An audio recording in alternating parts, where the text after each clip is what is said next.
이에 그가 가서 디블라임의 딸 고멜을 맞이하였더니 고멜이 임신하여 아들을 낳으매 여호와께서 호세아에게 이르시되 그의 이름을 이스라엘이라 하라.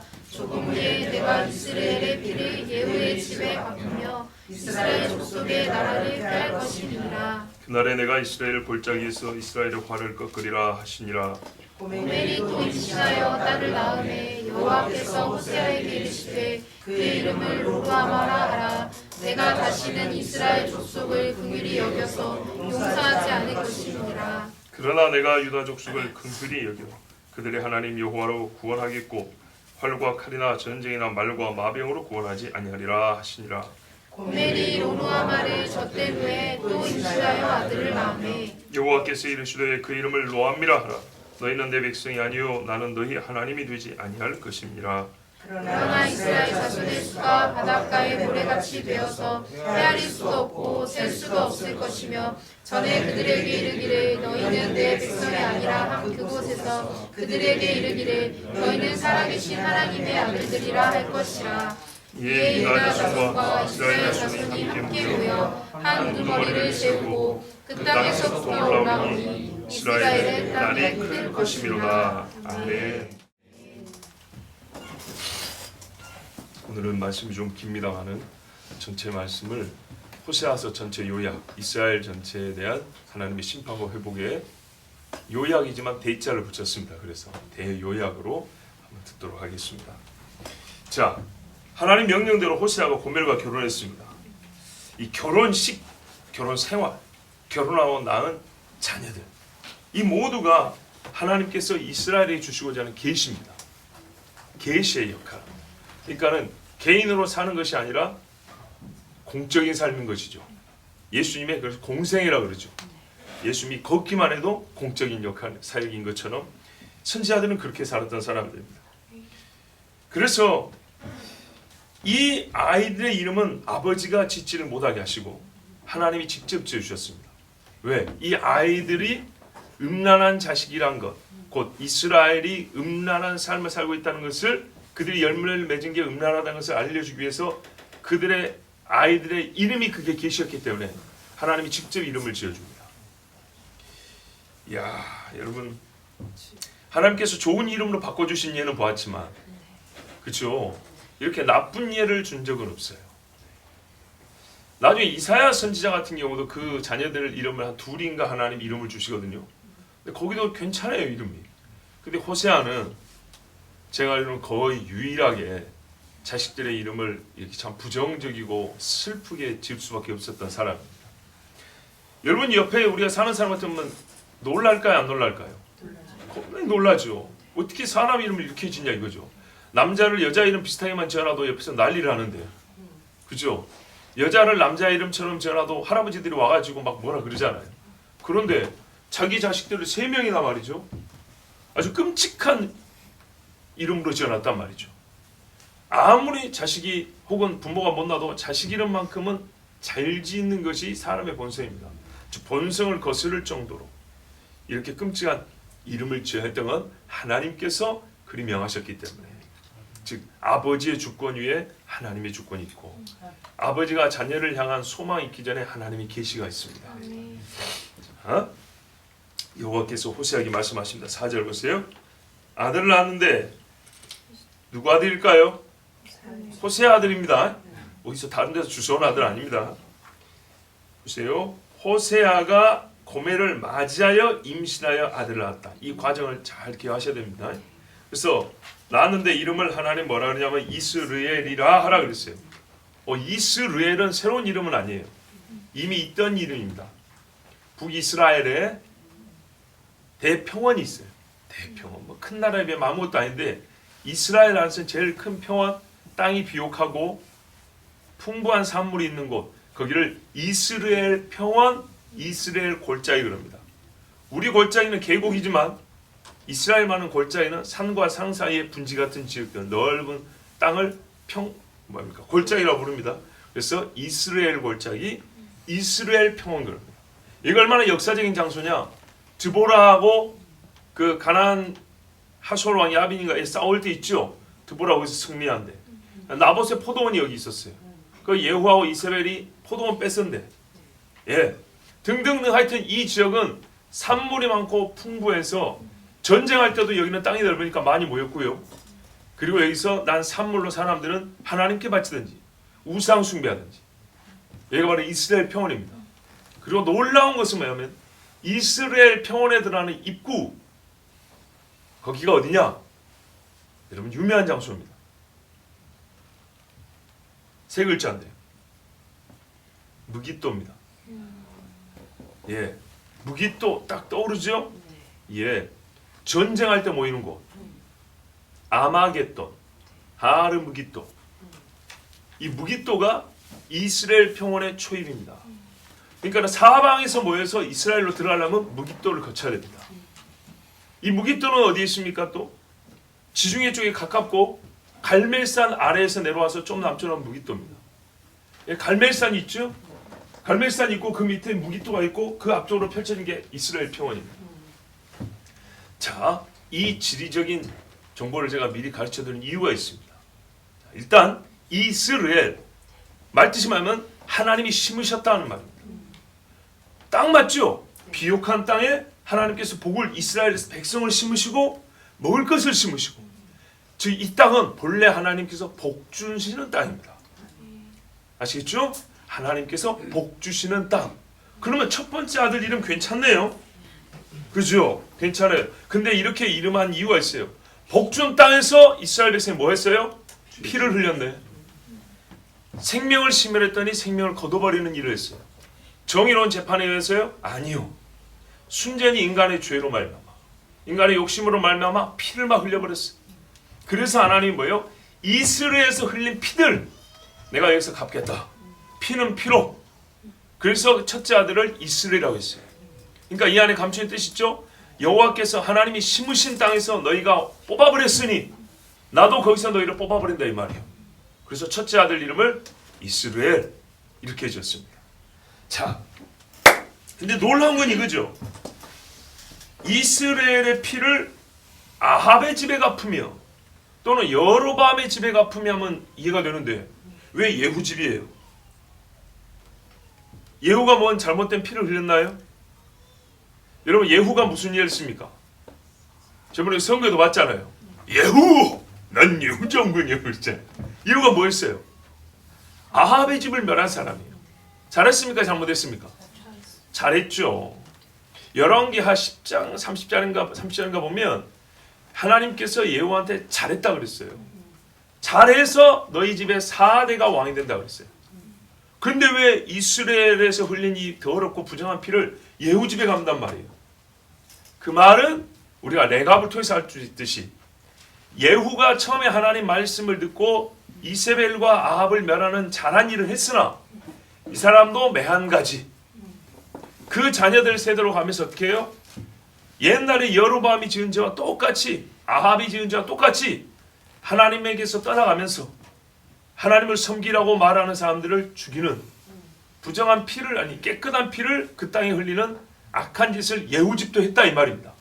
그러면 여러분 이세벨과 아합을 멸한 예후마저도 그와 그의 집이 이스라엘을 통치하면서 부정한 피를 이 이스라엘 평원에 하나님이 심으신 땅에다가 피를 흘렸다면 어떤 왕이 도대체 이 북이스라엘에서 하나님 보시기에 의로운 왕이 있겠어요?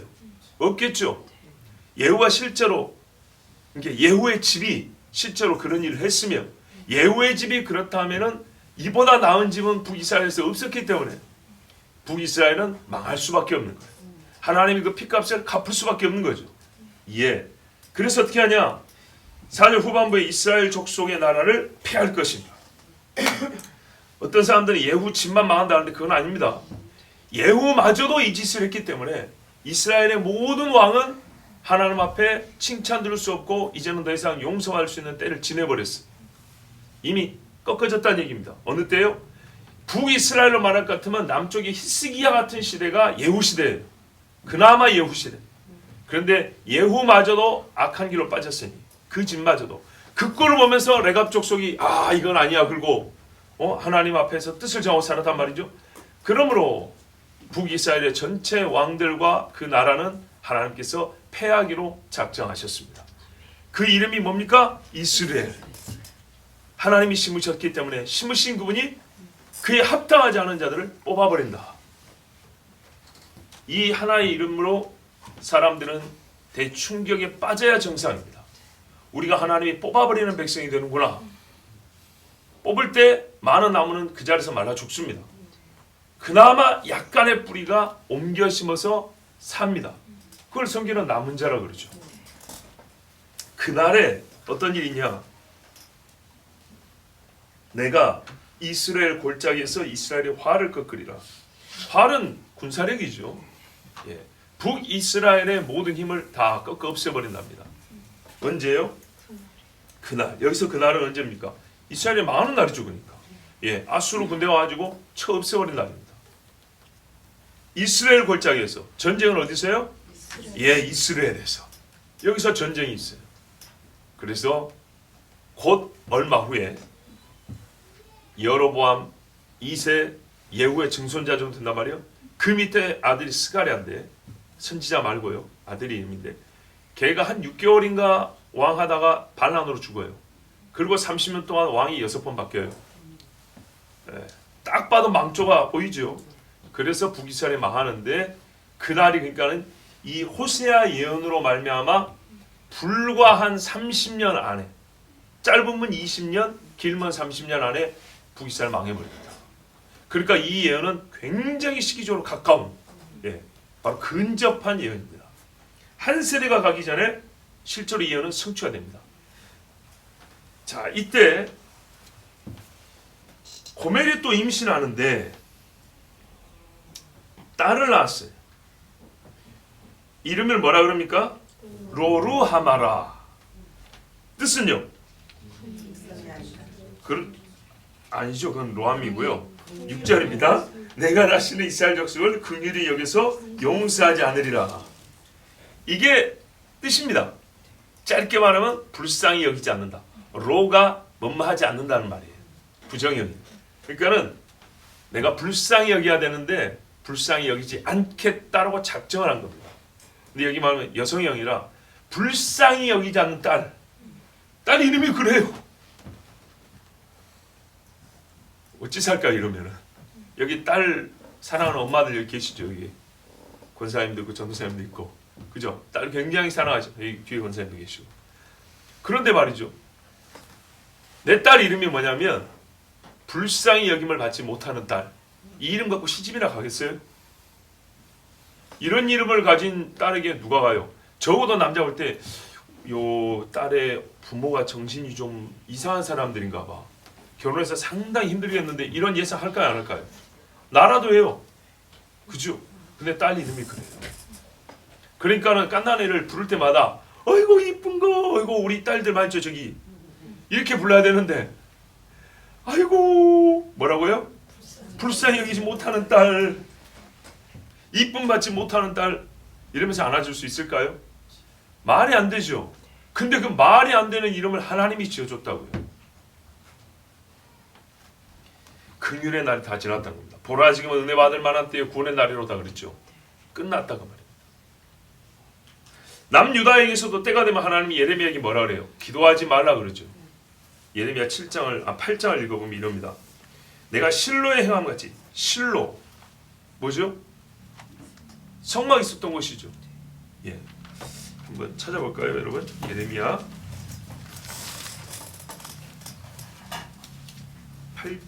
7장에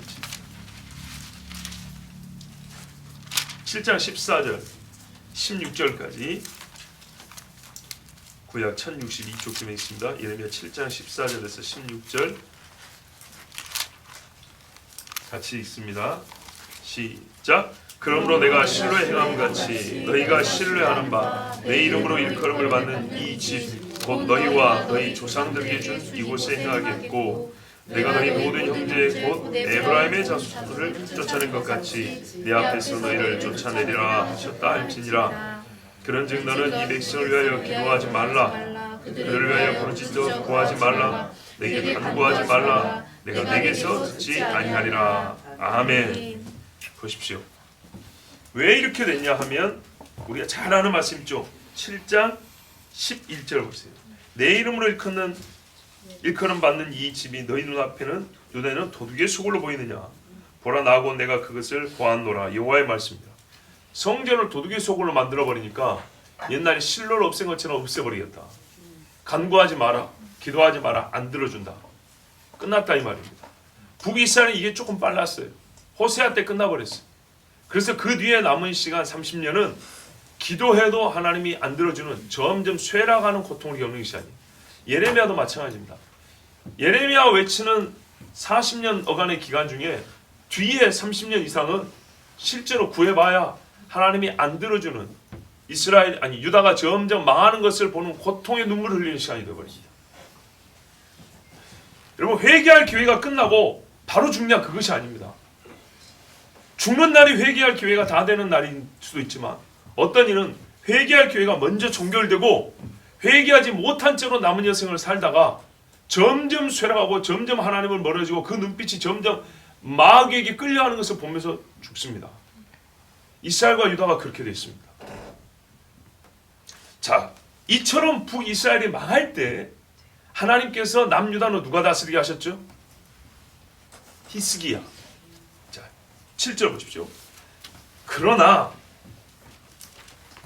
내가 유다 족속을 긍휼히 여겨 그들의 하나님 여호와로 구원하겠고, 자, 로루하마, 하나님께 긍휼을 받지 못한다 했죠.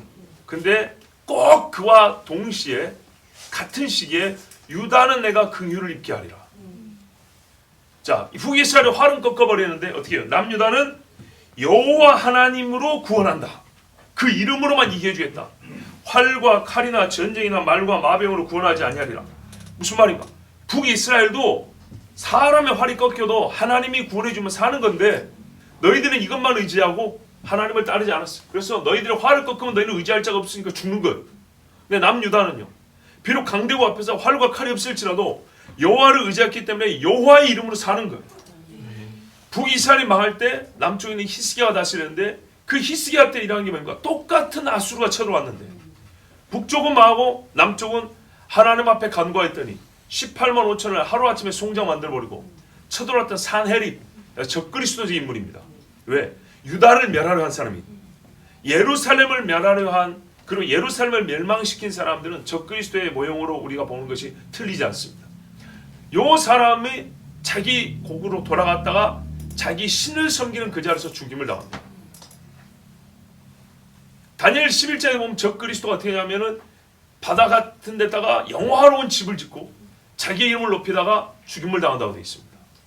자, 유다에게는 아직 상대적으로 말이죠, 북이스라엘보다는 영적인 건전함이 살아있었어요. 누구 때문이죠? 히스기야 때문에. 그래서 참 지도자가 중요합니다. 정말로.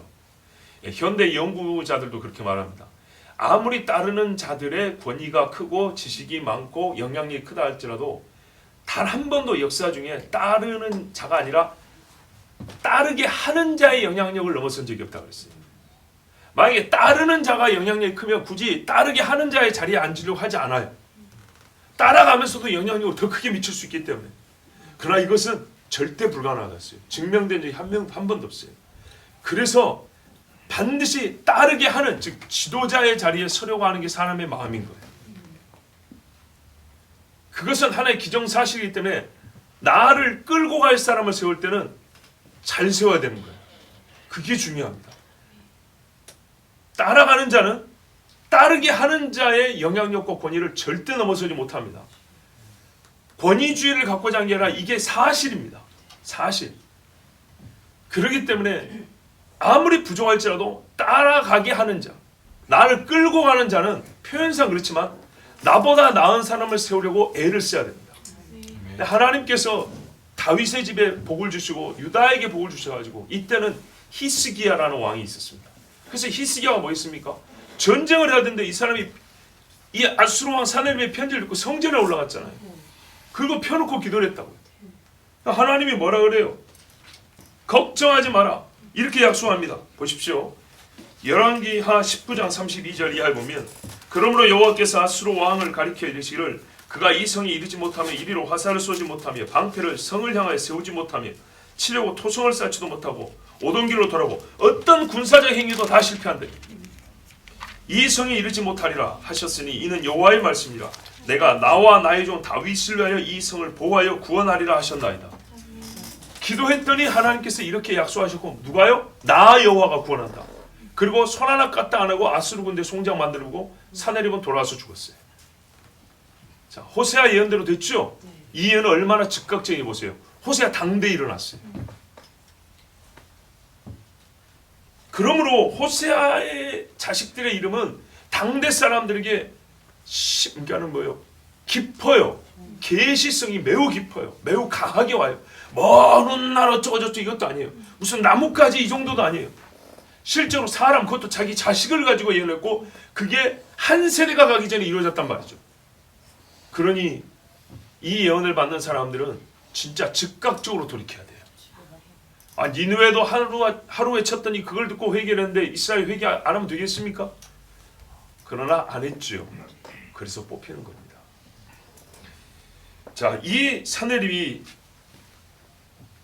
적그리스도적인 인물이라고 했는데 이것은 우리가 이사야 10장에 보면 알 수 있습니다. 이사야도 이 유다의 왕들의 시대를 말하고 있는데 이때도 아수르가 유다를 쳐들어왔던 이야기거든요. 그래서 아수르 사람 그럽니다. 근데 이사야 10장은 메시아의 날과 함께 아수르 사람을 말하기 때문에 역사적으로는 사네립과 그 아수르 왕들이 유다를 치러 온 것이고, 예언적으로는 훗날에 다시 예루살렘, 스가랴에 보면은 예루살렘이 포위를 당한다 그랬어요. 그래서 예루살렘을 치러 오는데, 사방의 사람들이 치러 오는데 예루살렘은 그들에게 무거운 돌이 되리라 그랬어요. 끝내 못 이겨요. 이래서 그들을 망하게 한다 그랬습니다. 요 말씀들이 이루어지는 바로 그날, 여호와의 날에 대한 이중적 예언이 이사야 10장에 있으므로, 여러분 히스기야 때 당한 그리고 구원받은 이 일이 훗날 메시아의 날 예루살렘에 있을 일이라는 것을 함께 기억하시고 나중에 말씀 읽어보시기 바랍니다. 자, 셋째를 낳았습니다. 고멜이 로루하마를 젖된 후에 또 임신하여 아들을 낳으며, 이거 누구 아들일까요? 호세 아들입니다. 이 음란한 영이라 그러니까 너무 이상하게 자꾸 호세아가 낳은 아들이 아니고 어디 밖에서 나와가지고 왔다는 이런 식으로 자꾸 해석하는데 그럴 필요 없습니다. 여기 보면 결혼하여 임신하여 낳고 젖된 후에 또 임신하여 낳고, 이거는 그 집에서 부부 안에 일어난 일이잖아요. 누가 봐도, 그죠? 예. 셋째를 낳는데 이름을 하나님이 뭐라 하면 느낌상 우리 뉘앙스는 여자 같죠? 네, 남자입니다. 아들입니다. 아들. 8절에 아들이라고 했죠? 자, 이름 9절 보십시오. 그 이름을 로암미라 하라. 암미가 나의 백성인데 로니까 나의 백성이 아니다. 자, 해석이 이미 되어 있습니다. 너희는 내 백성이 아니요 나는 너희 하나님이 되지 아니할 것임이라. 아멘. 너희가 내 백성이 아니라는 말은 짝이 있어요.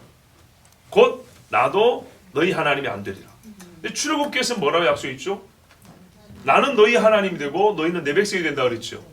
이게 안 된다는 것은 언약이 깨졌다는 얘기죠. 언약이 깨진 절정을 말해줍니다. 백성이 아니다. 백성이지만은 잠시 긍휼을 못 받을 수도 있어요. 그죠? 한 대 두드러 맞고 다시 올 수도 있어요. 근데 백성이 아니다 말은 언약이 깨졌단 말입니다. 그럼 여러분, 회복이란 말은 어떻게 가능할까요? 순서를 뒤에서부터 하면 되는 겁니다. 언약이 새로워지고 긍휼을 입고, 그죠? 그 다음에 이스라엘에 다시 심어지고. 맞습니까? 자, 물론 이 심어진다는 것은 영적인 뿌리까지 포함하는 것이지 몸으로만 말하는 거 아닙니다. 이스라엘이 이 시대에도 몸으로는 이미 이스라엘 평원에 살고 있습니다. 자, 그래서 예수께서 오심으로 일이 이루어지는 겁니다. 예수님의 오심과 상관없이, 예수님의 오심도 언제예요? 초림으로 시작하여 재림까지. 왜? 이스라엘이 아직 새 언약 안에 들어가지 못한 자가 많잖아요. 민족적 회개가 아직 안 일어났단 말이에요. 로마서가 말한 대로. 그래서 이 예언은, 이 말씀은 그 북이스라엘이 망할 때 이렇게 성취되기 시작하여 완성은 주님 오실 날입니다. 네, 이제 조금 더 읽어보면 나옵니다. 하나님의 이름을 빼앗기고 이스라엘은 하나님 없는 백성으로 여겨짐을 받습니다. 그래서 어떻게 해요? 가는 데마다 천대와 멸시를 받고 보호를 받지 못하고 죽임을 당하는 자들이 됩니다. 간혹 아주 애타게 부르짖는 그때 잠깐 구원을 받을 뿐이지 이스라엘 하나님 앞에 살기란 너무너무 어려워졌습니다. 하나님 말씀 그대로입니다. 자, 하나님께서는 이스라엘에게 이렇게 참 괴로운 이름을 주신 것은 그들에게 회개할 기회를 지금은 회개할 기회를 주기 위하심이고 하나님 심판의 정다움을 알리시고 또한 훗날의 회복이 얼마나 큰 구원이요 기쁨인지 망해보지 않고는 회복을 모릅니다. 맞아보지 않고는 치료를 모르는 것입니다. 근데 그 과정이 우리는 그렇게 안 해도 될 것 같은데 좋게 하면 될 것 같은데 아니요. 내가 내 자신을 알고 있냐 그렇게 안 돼요. 하나님이 정말 이스라엘을 살리는 방법은 완전히 죽이고 살리는 거예요. 아멘. 그래서 이렇게 정하셨는데 그것을 알려주기 위해서 이 백성의 이름 호세아 자녀들의 이름을 먼저 파멸과 심판의 이름으로 지어줬습니다. 그러면 하나님께서 회복하시는 것이 어디서 또 나타날까요? 이름의 바뀜에서 나타나죠. 그죠? 하나님께서 이름을 바꿔주시는데 10절에 보면 암시가 되어 있습니다. 너희는 내 백성이 아니라 그곳에서 그들에게 이르기를 너희는 살아계신 하나님의 아들들이라 할 것이라. 로암미 이야기네요. 그죠? 예, 이렇게 암시가 되어 있습니다. 그리고 2장 23절 하면 진짜로 바꿔줍니다. 한번 보시겠습니까? 호세아 2장 23절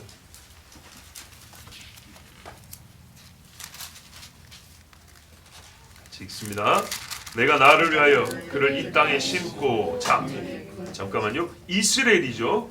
그 다음에 긍휼히 여김을 받지 못하였던 자를 긍휼히 여기며 로루아마 내 백성이 아니었던 자에게 향하여 이르기를 너는 내 백성이라 하리니 로함이들은 이르기를 주는 내 하나님이시라 하리라 하시니라. 오 보세요. 이제 회복할 때는 어떻게 해요? 하나님의 백성으로 부름받고 그들도 당당히 여호와는 내 하나님이십니다 이렇게 말할 날이 온다는 거예요. 지금 왔습니까? 아니죠. 그래서 14장까지 다 읽을 필요 없이 벌써 1장 2장에서 이 호세아의 예언은 예수님의 초림의 때 성취가 아니고요. 그 이전의 선지자 시대의 성취도 아니고 재림에 따른 걸 알 수가 있습니다. 예수님 오실 때 초림 때 이게 성취됐으면 예수님 안 죽였죠. 자, 10절을 보십시오. 그러나 이제 이렇게까지 저주를 받고 망하게 되지만 그러나 이스라엘 자손의 수가 바닷가의 모래같이 되어서 헤아릴 수도 없고 셀 수도 없을 것이며 전에 그들에게 이르기를 너희는 내 백성이 아니라 그곳에서 그들에게 이르기를 너희는 살아계신 하나님의 아들들이라 할 것이라. 대전환이 일어나죠. 이스라엘에 대한 심판이 있고 유다와 비교를 했고 또 뭡니까? 그 아들들의 딸 이름을 통하여서 얼마나 이스라엘이 비극적 운명을 맞이할 것인지를 말씀한 후에 그러나 내가 너희를 다시 살릴 것인데 첫 번째 이 약속, 그러니까 회복의 약속을 보면 제일 먼저 들어간 것이 의외로 아브라함 언약입니다. 보십시오. 너희를 바닷가의 모래같이 되어서 셀 수 없게 불리겠다. 그러면 이건 어디서 일어나죠? 가나안입니까? 아니죠. 여러분 그 다음에 돌이킨다 그러죠. 보십시오. 10절에 그들의 길을 너희는 내 백성이 아니란 그곳에서 그들의 길을 그곳 내 백성이 아니란 데가 어디예요? 이스라엘이죠. 그죠? 이스라엘인데 이뿐만 아니라 아니라고 여김을 받았던 데는 열방이 흩어졌을 때입니다. 누가 하나님의 백성이라고 이들을 불렀나요? 예수 죽인 자로 불렀지. 저주받은 자들 떠돌이라고 불렀지. 그죠? 근데 거기서부터 하나님의 자녀라고 부름을 받고 또 고토에 돌아와서 이들은 하나님의 아들들이라 이렇게 부름을 받는 거예요. 그래서 지금 이스라엘이라는 이름을 회복을 했지 않습니까? 옛날에는 이스라엘이라고 부르지 않았어요. 떨어졌어요. 그냥 유대인 이렇게 불렀지. 근데 지금은 정식으로 이스라엘이라는 이름을 갖고 나라를 세웠죠. 근데 이들의 수가 없어져야 되는데 세상에 흩어져 있을 동안에 하나님이 계속 부르셨어요. 이것은 인간이 할 수 있는 일이 아니었습니다. 세상은 죽이렸기 때문에. 자, 이렇게 해서 하나님의 회복이 시작되었으니 지금도 성취되고 있는 중이라고 볼 수 있습니다. 첫 번째 하나님이 이스라엘과 주신 약속은 아브라함으로부터 시작이기 때문에 아브라함 언약입니다. 그 다음에는요 야곱 언약입니다. 이름을 바꿔줬죠. 너희를 내 이름으로 일컫는다 했어요. 수를 물려서 복을 주시고 두 번째 이름 이스라엘로 불리게 하셨죠. 그래서 그 이스라엘답게 살게 하려고 신의 산에 법을 주셨죠. 이스라엘은 언약 백성 아닙니까? 그리고 그들이 어떻게 했어요? 왕을 세워서 진짜 나라를 세우죠. 이게 다윗 언약이죠. 그 순서대로 그대로 회복하십니다. 예. 자, 이걸 뭐 꼭 맞는 건 아니면 거꾸로 봐도 그렇습니다. 뽑아버리죠. 아브라함 언약 가나안에 들어간다는 데서 뽑아버리죠. 긍휼히 여김을 받지 못해요. 야곱은 얼마나 참 짠하게 살았습니까? 라반 집에서 생고생하면서 이방 땅에 가가지고 고생했는데 하나님 그것을 긍휼히 여기고 그거 받아서 본래 자로 돌아오게 하셨죠. 그리고 야곱은요 애굽의 바로를 축복하기까지 이스라엘에게는 의미상 첫 번째 왕과 같은 사람이었어요. 그 12아들이 무릎 꿇은 아비란 말이죠. 그 이름이 이스라엘이에요. 맞습니까? 자, 요런 식이에요. 이렇게 해서 하나님이 회복을 하신다고요. 그래서 첫 번째로 너희를 어떻게 합니까? 셀 수 없이 이걸 말하죠. 생육하고 중다하게 하리라. 두 번째 회복의 특징, 이름을 새로 주신다. 너희는 내 아들들이고 나는 너희 하나님이 된다. 예, 야곱의 이름과 같이 말이죠. 자, 야곱의 삶을 보면 이스라엘이 바로 야곱이니까 확실히 나타납니다. 맨 처음에 야곱은 이름이 뭐냐? 발뒤꿈치를 잡는 자입니다. 또는 속이는 자죠. 그래서 에서가 그러잖아요. 장자권을 뺏기고 축복 뺏긴 다음에 이놈의 새끼 이름을 야곱이라는 것이 맞지 않습니까? 전에는 팥죽으로 속이고 이번에는 또 먹을 걸 속이고 두 번이나 나를 속였습니다. 그래서 그 이름이 야곱이 딱 맞다 그랬어요. 야곱이라는 이름이 그거예요. 야곱의 삶을 표현해 주는 거예요. 근데 야곱이 야복강 건너기 전에는 무슨 일이 있습니까? 하나님의 사람이 나타났지요. 밤새도록 싫어합니다. 그 사람은 짐승도 없고 가족도 없고 혼자 있었어요. 나는 가족도 많고 짐승도 있고 하인들도 있어요. 누가 봐도 딱 봐도 내가 부자예요. 근데 야곱의 눈이 열리니까 어떻게 해요? 아까 올 때 마하나임 봤죠? 여호와의 군대. 그건 예사 사람이 아닌 거예요. 하나님이죠. 나를 축복하기 전에는 안 놓겠다. 객관적으로 볼 때는 내가 저에게 먹을 거라도 줘야 될 것 같은데, 근데 이게 사람이 영적으로 눈이 열리고 깨어지니까 이게 보이는 거예요. 당신이 나를 축복하기 전에는 나는 절대로 놓을 수가 없다. 이때 야곱의 나이가 90이 넘어요. 예? 요셉을 91세쯤에 낳았거든요. 예? 그러니까는 야곱이 죽을 힘을 다해서 밤새는 이게 체력도 보통이 아닙니다. 하여튼 그렇게 해서 야곱이 이겼습니까? 그 사람이 이겼습니까? 그 사람이 이긴 이유가 뭐예요?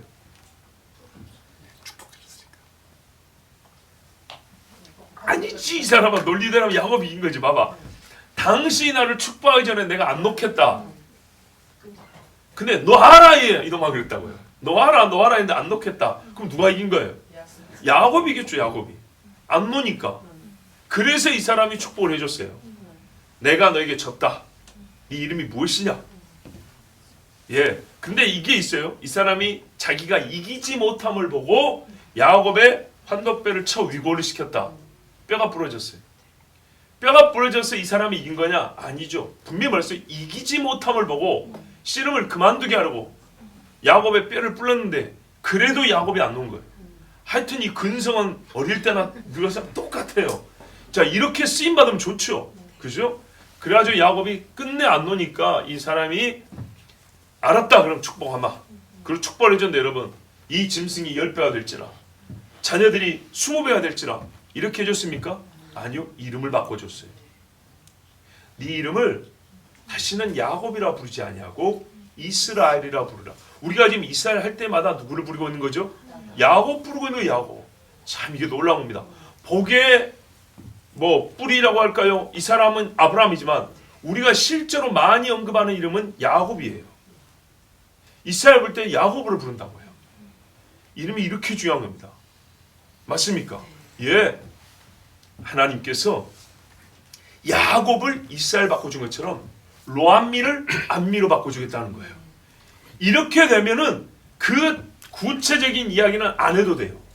야곱이 이스라엘 됐다는 이 하나로 성경을 아는 사람들은 다 이해가 되죠. 그런 것처럼 이스라엘의 아니 이 북이스라엘 사람들 이름을 로암미에서 암미 내 백성이 아니다 해서 내 백성이 되게 하리라. 내 아들이 아니란 그곳에서 내 아들이라 부르리라 하면 이거는 하나님의 회복으로 거의 완전하다고 볼 수 있는 거예요.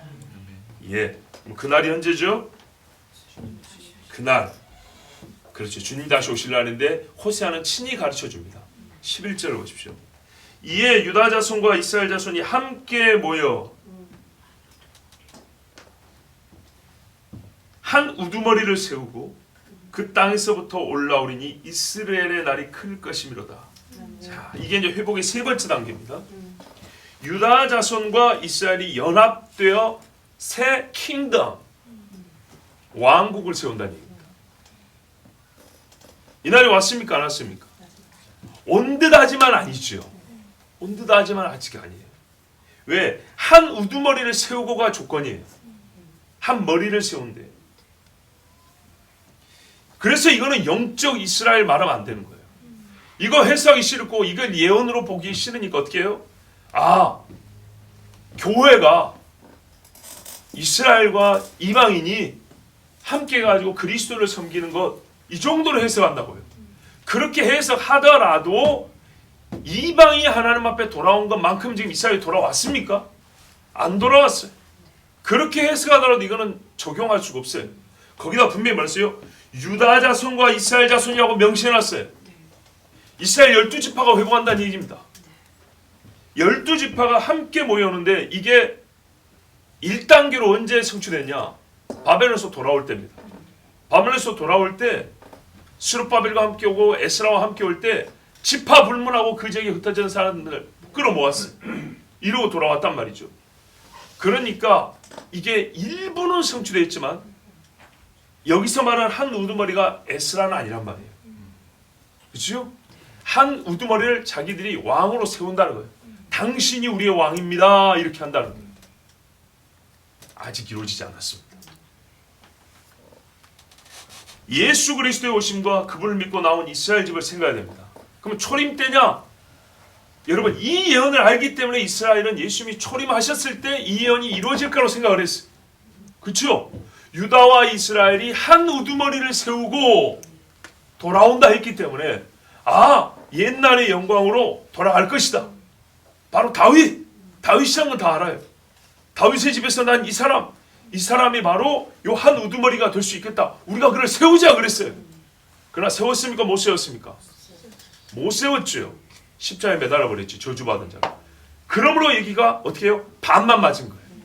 아, 이 예수가 우리가 세운다고 하는 그 왕인가? 그 우두머리인가?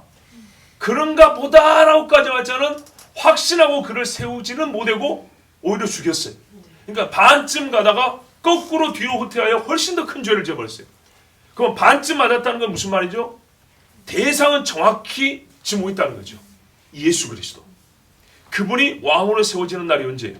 이스라엘 역사 중에 한 번도 이런 일이 없었어요. 다시 오실 날이죠. 아멘. 그래서 이 호세아 1장이 선지서들의 대요약과 같다는 겁니다. 이스라엘 전체 역사에 과거와 현재와 미래에 대한 전체 요약과 같다는 말입니다. 에스겔 34장 23절을 보면 내가 한 목자를 그들의 위에 세워 먹이게 하리니 그는 내 종 다윗이라. 그가 그들을 먹이고 그들의 목자가 될지라. 이래서 이스라엘 사람들이 예수님이 다윗의 자손 바로 근가 이랬던 거고 에스겔 37장 15절에서도 22절까지 좀 길지만 제가 여러분 한번 눈을 읽으시고 제가 읽어드릴게요. 이게 11절 해석이 중요합니다.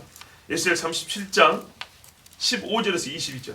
여호와의 말씀이 또 내게 임하여 가라사대 인자야 너는 막대기 하나를 취하여 그 위에 유다와 그 짝 이스라엘 자손이라 쓰고 자 에스겔 37장이니까 이게 이스라엘의 회복 이야기죠.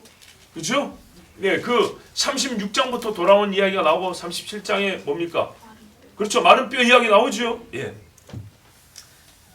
유다와 그의 짝 이스라엘 자손이라 쓰고 또 다른 막대기 하나를 취하여 그 위에 에브라임의 막대기 요셉과 그 짝 이스라엘 온 족속이라 쓰고 그러니까 지금 흩어졌던 이스라엘을 모은다는 거예요. 일단은 유다와 이스라엘이고 이스라엘 안에도 요셉 집이 유력하죠. 에브라임 지파. 그 집 안에서도 막 분열이 됐단 말이죠. 이것들도 다시 모으고 자, 그 짝 이스라엘 온 족속이라 쓰고 그 막대기를 서로 연합하여 하나가 되게 하라. 호세아 말씀과 똑같죠? 그런데 에스겔은 호세아보다 한참 후에 선지자라고요. 뭐 한참 후라고 해도 뭐 몇백 년은 아닙니다. 예. 내 손에서 둘이 하나가 되리라. 내 민족이 내게 말하 이르기를 이것이 무슨 뜻인지 우리에게 구하지 아니하겠느냐. 너무 신기한 거예요. 아, 에스겔 선지자가 막대기를 가져오더니 여기다 이름을 쓴 다음에 이거를 꽉 묶는 거예요. 그게 뭔 말이냐 지금. 이렇게 궁금하니까 묻는데요. 그렇게 하거든 너는 곧 이르기를 주 여호와의 말씀에 내가 에브라임의 손에 있는 바 요셉과 그 짝 이스라엘 지파들의 막대기를 취하여 유다의 막대기에 붙여서 한 막대기가 되게 한즉, 그러니까 막대기 세 개가 하나가 딱 됐다 이 말이죠. 내 손에서 하나가 되리라.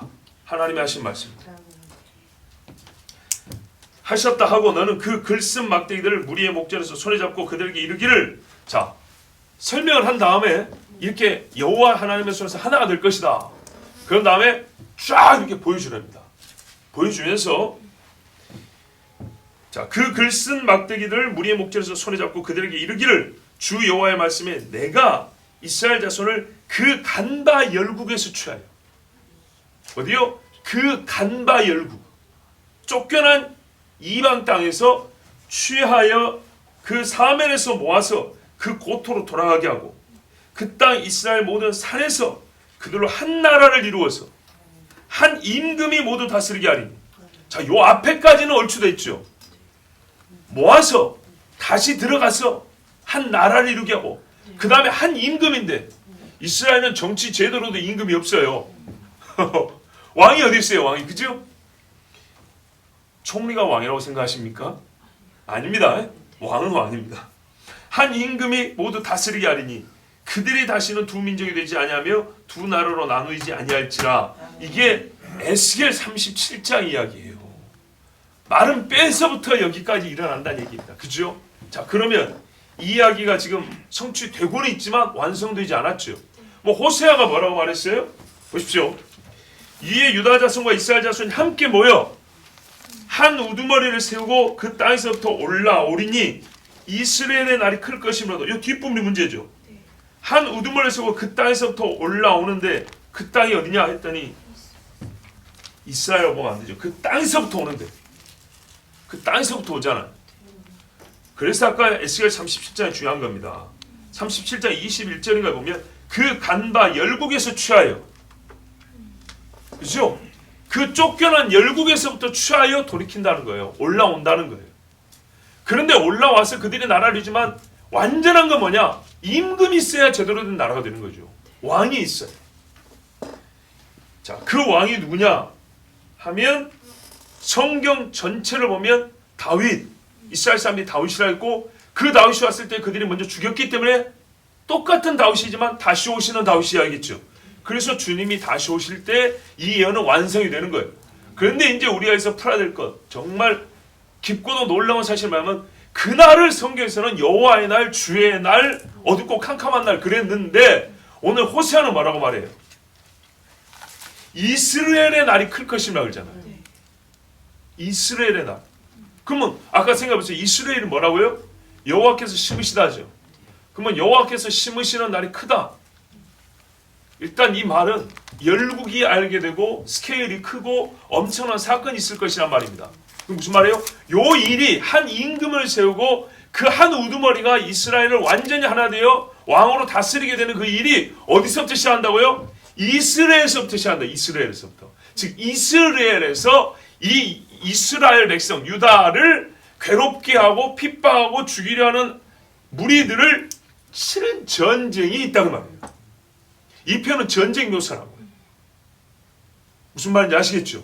자, 요 예언이 성취될 때는 반드시 한 우두머리 곧 다윗이 왕이 돼야 되는데 그 다윗이 처음 왔을 때 이스라엘 죽였고 다시 오실 다윗인데 다시 오실 다윗이 이 나라를 세우고 왕으로 다스릴 때에는 그 날을 뭐라고 부르냐면 주의 날 여호와의 날이라고도 부르지만 호세아에서는 다른 이름으로 부르는데 이스르엘의 날이라고 그러더라 이 말이죠.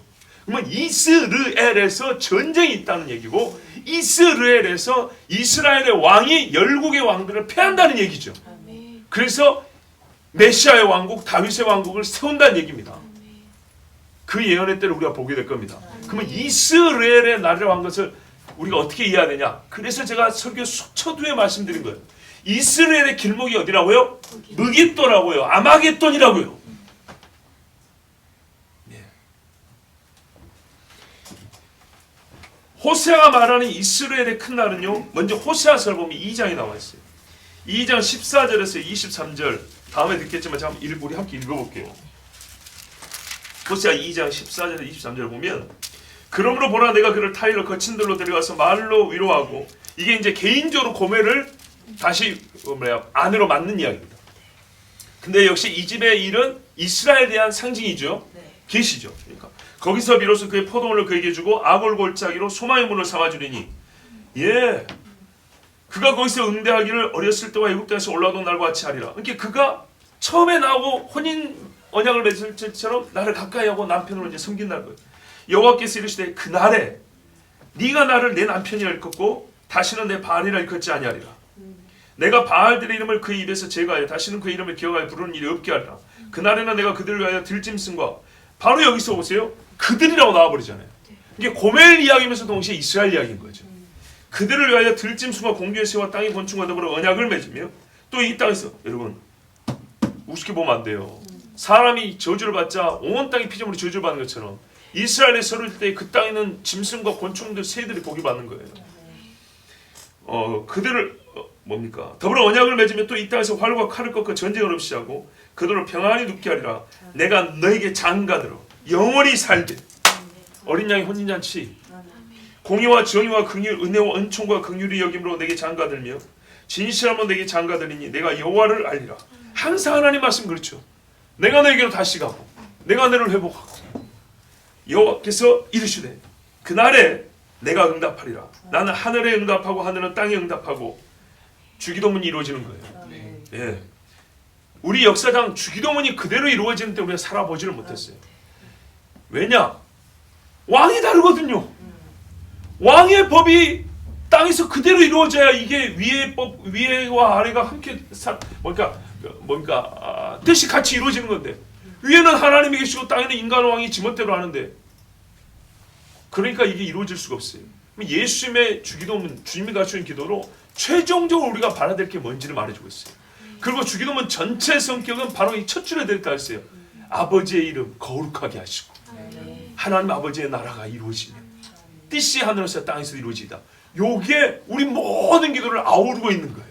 예, 우리 기도는 이 지붕 안에 있어요. 땅은 곡식과 포도주와 기름에 응답하고 또 이것들은 이스라엘에 응답하리라. 보십시오. 하나님의 뜻이 하늘에서 땅이 똑같이 이루어지니까 땅이 응답하니까 산물을 내요. 복을 받는단 말이죠. 그런데 그게 어디서 나타나냐? 그 복이 이스라엘에 먼저 나타난대. 이스라엘에. 하나님이 이스라엘을 심으신 그 땅에, 내가 나를 위하여 그를 이 땅에 심고, 복이 나왔어요. 이스라엘 나왔죠? 여기 이스라엘. 긍휼의 힘을 받지 못하였던 자를 긍휼히 여기며 내 백성 아니었던 자에게 향하여 이르기를 너는 내 백성이 하리니 그들은 이르기를 주는 내 하나님이시라 하리라 하니라. 이게 무슨 말이에요? 이게 이스라엘의 날이에요. 호세아가 말하는 이스라엘의 날에 이런 일이 일어난대. 그러니까 이게 뭐예요? 포로에서 돌아온 정도가 아니라니까요. 하늘에서의 뜻이 땅에서도 이루어지는 날이 어떻게 포로에서 돌아온 날을 말할 수 있어요? 새롭게 장가든다고 했는데 예수님이 이때 오셔가지고 뭐랬어요? 혼인수양하자니까 전부 다 도망가 버렸잖아요. 그래서 뭐야? 아버지가 나를 보낼 때, 그래서 포도주잔 주시고 아버지가 보내면 다시 온다 그랬죠? 보세요. 혼인식이 그때 있단 말이죠. 요거는 무슨 말이에요? 혼인이 다시 그 회복이 되는 이야기입니다. 그렇기 때문에 예수님 다시 오실 때 이야기란 말씀이죠. 회복의 날, 이스라엘의 큰 날을 어떻게 우리 하냐면 언약의 핵심이 뭐예요? 장가든다는 말이 몇 번 반복되어 있죠. 바로 그거예요. 혼인식이에요. 혼인식. 이스라엘의 큰 날, 이스라엘의 회복을 호세아는 딱 한마디로 나타내면 혼인식으로 말해줬어요. 그래서 호세아 자신의 혼인으로 이스라엘의 하나님으로부터 혼인 언약을 깨뜨렸고 다시 혼인 언약이 세워지는 것으로 전 이스라엘에 대한 하나님의 구원 계획을 계시해 준 거예요. 그래서 장가를 들었을 때 영원히 산답니다. 우리가 주의 처소에 영원히 있다 그러잖아요. 바로 이때 주님 가르쳐주신 기도가 성취되고 이스라엘은 새롭게 불려야 됩니다. 그러면 그날은 구체적으로 언제 어떤 날이고 다른 성경에서 이 날을 어떻게 예언 설명하고 있는가? 아까 말씀드린 이 날을 이스라엘의 나라고, 이스라엘의 날을 호세아는 지금 2장에서 이렇게 설명해 줬기 때문에 우리는 이미 이 날이 주님 다시 오실 때라고 알고 있는데, 실제로 다른 성경에서도 주님 다시 오실 날을 이스라엘과 연관되어 있습니다. 그게 우리 눈에는 가려져 있지만 이제 보이는 게 뭐냐면 바로 요한계시록이죠. 요한계시록 어렵잖아요. 16장 12절에서 16절을 보면 그 여섯째가 그 대적을 큰 강 유브라데에 쏟음에 강물이 말라서 동방에서는 왕들의 길이 예비되더라. 또 내가 보매 개구리 같은 새 더러운 영이 용의 입과 짐승 입과 거짓 선지자의 입에서 나오니 쟤는 귀신의 영이라. 이 적을 하여 온 천하 임금들에게 가서 하나님 곧 전능하신 이의 큰 날의 전쟁을 위하여, 이스라엘의 큰 날을 위하여 그들을 모으더라. 보라 내가 도적같이 오리니 주님 오실 때죠. 누구든지 깨어 자기 옷을 지켜 벌거벗고 다니지 아니하며 자기의 부끄러움을 보이지 아니하는 자가 복이 있도다. 새 영이 히브리 음으로 아마겟돈이라 하는 곳으로 왕들을 모으더라. 보세요. 주님이 도적같이 오시는 이야기하고 새 영들이 왕들을 모으는 이야기가 지금 하나로 결합되어 있죠. 그리고 그 장소를 아마겟돈 하는데, 아마겟돈이었다고요? 무기또 골짜기, 바로 이스라엘 평원의 입구란 말이에요. 여기서 전쟁이 있다는 얘기죠. 엄청난 왕들의 군대가 어디서 모이겠어요? 어디서 뒤엉켜 싸울 수 있겠어요? 아무리 미사일을 쏘고 비행기에서 폭격을 해도 결국에는 사람이 있는 곳이고, 사람이 모여서 최종적으로 땅을 뺏는 것은 깃발을 꼽는 겁니다. 네 깃발 뽑고 내 깃발 꼽을 때 땅을 뺏는 겁니다. 그래서 최종적으로는 지상군이 가는 겁니다. 폭격으로 전쟁을 이기는 게 아니에요. 그걸 무력화시키는 거지, 승패는 지상군으로 나는 겁니다. 마찬가지입니다. 결국에는 이스라엘의 미사일을 쏘고 서로 뭐 공중전을 하든 어쨌든 간에 결국에는 육군이 와서 서로 맞붙게 되어 있습니다. 그 최종적인 자리, 이스라엘이 거의 여기를 내주면 끝나는 거예요. 그래서 요시아가, 보세요. 요시아가 누굽니까? 걔 바로 애굽의 느고 왕이 저 위로 올라가서 그 누굽니까? 바벨론인가 아수르 치러 올라간다 그랬어요. 가면서 요지가 무깃도였기 때문에 무깃도를 거쳐서 갑니다. 거쳐서 하는데 여기가 군사적 요지이기 때문에 혹시나 바로가 딴 생각할까 봐 요시아가 나와서 막습니다. 더 이상 못 간다고. 그랬더니 이 바로가 뭐라 하면, 야, 너가 하나님의 사람인데 이 일에 있어서는 무시하구나. 하나님께서 지금은 나를 쓰시는 거야. 너 안 칠 테니까 좀 비켜봐. 그런데 요시아가 끝내 싸우다가 전사합니다. 거기가 무깃도입니다.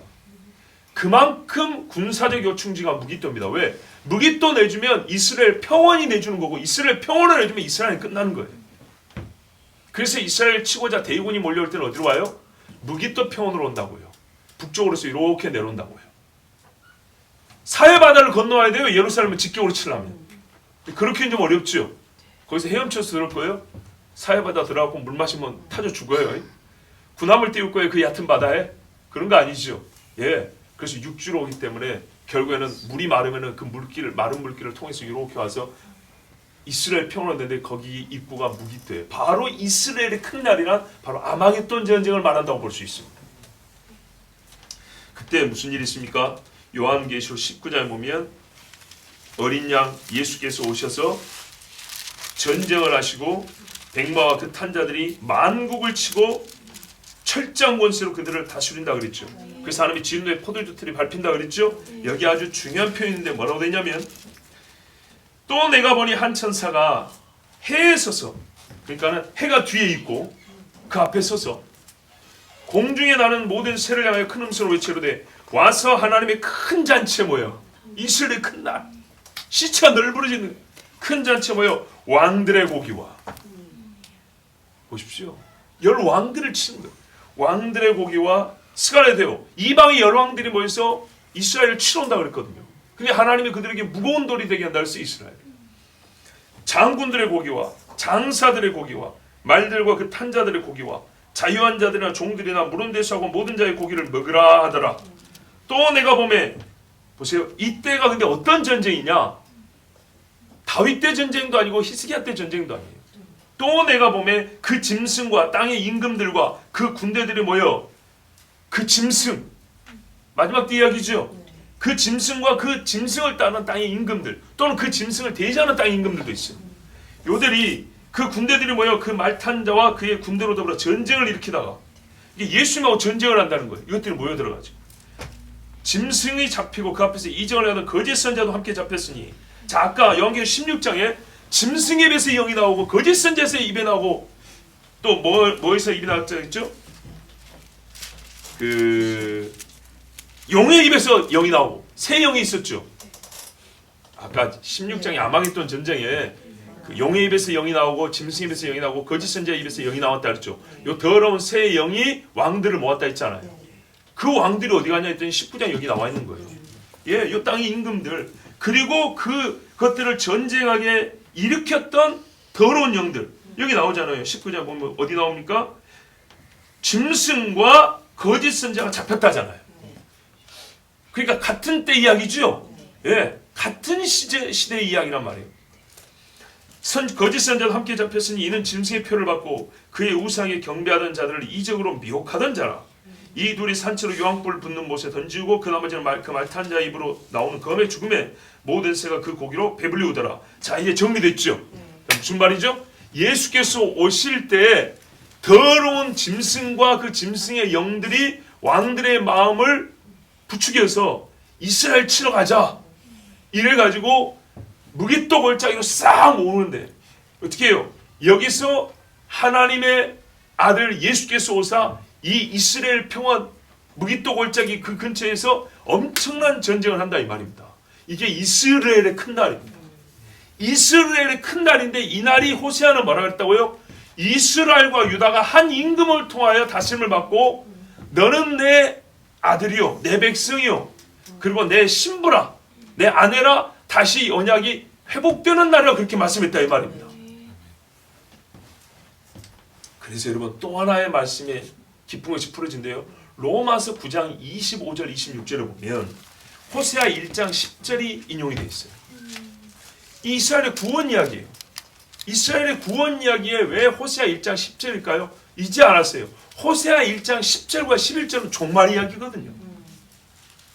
호세아 그래도 이르기를 내가 내 백성 아닌 자를 내 백성이라 사랑치 아니한 자를 사랑한 자라 너희는 내 백성이 아니라 한 그곳에서 저희가 살아계신 하나님의 아들이라 부름을 얻으리라 함과 같으니라.